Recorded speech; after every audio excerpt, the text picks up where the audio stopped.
ایک دریا کے کنارے ایک چوہے سے ایک میڈک کی دوستی ہو گئی اور یہ محبت عشق کی حد تک جا پہنچی، یہاں تک کہ دونوں ایک وقت معین پر ہر صبح کو ملاقات کے پابند ہو گئے اور دیر تک دونوں اپنے اپنے خیالات کا تبادلہ کیا کرتے تھے۔ دونوں کا دل باہم ملاقات سے بہت خوش ہوتا،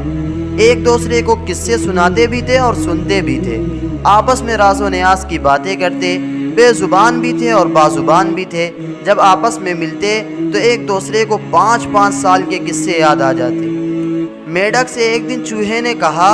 کہ آپ تو پانی کے اندر دوڑ لگاتے رہتے ہیں اور ہم خشکی میں جدائی کا غم کھاتے ہیں، میں ندی کے کنارے تجھے آواز دیتا ہوں، تو پانی کے اندر عاشقوں کی آواز سنتا ہی نہیں، اور میں صرف تھوڑے سے مقررہ وقت پر گفتگو سے سیر نہیں ہوتا۔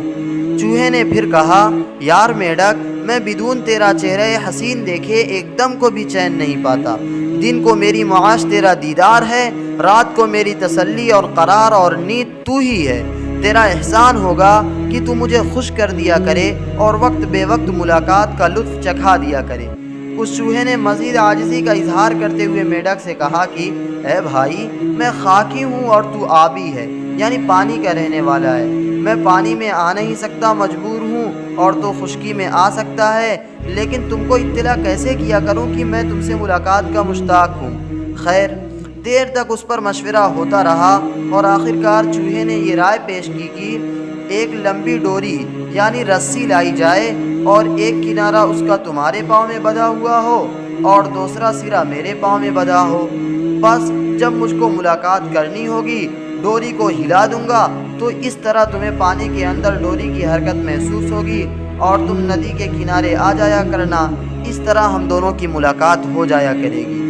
میڈک کو چوہے کی یہ بات بری معلوم ہوئی اور دل میں کہنے لگا کہ یہ خبیث مجھے اپنے قید و بند میں لانا چاہتا ہے۔ اس خیال کے باوجود میڈک نے اپنے دل میں میلان پایا کہ چوہے کی درخواست قبول کر لے۔ عقل پر جب طبعی خواہش غالب ہو جاتی ہے تو یہ نہایت خطرناک مستقبل کا نقطۂ آغاز ہوتا ہے۔ چنانچہ کچھ عرصے تک یہ دونوں ڈوری ہلا کر بار بار ملاقات کی لذت کے عادی ہو گئے تھے کہ ایک دن اسی بری صحبت کا انجام سامنے آیا۔ اس خبیث چوہے کو ایک چیل اپنے پنجے میں جکڑ کر لے اڑی اور ساتھ ہی ساتھ چونکہ ڈوری کا دوسرا سرا میڈک کے پاؤں میں بندھا ہوا تھا، اس وجہ سے میڈک بھی اپنی عافیت اور سکون کی جگہ پانی کے اندر سے لٹکا ہوا چیل کے ساتھ ساتھ اوپر فضا میں لٹک گیا۔ چوہے خبیث کا جو حشر ہوا وہی اس میڈک کا بھی حشر ہوا، یعنی دونوں کو ہلاک کر کے چیل نے اپنا لقمہ بنا لیا۔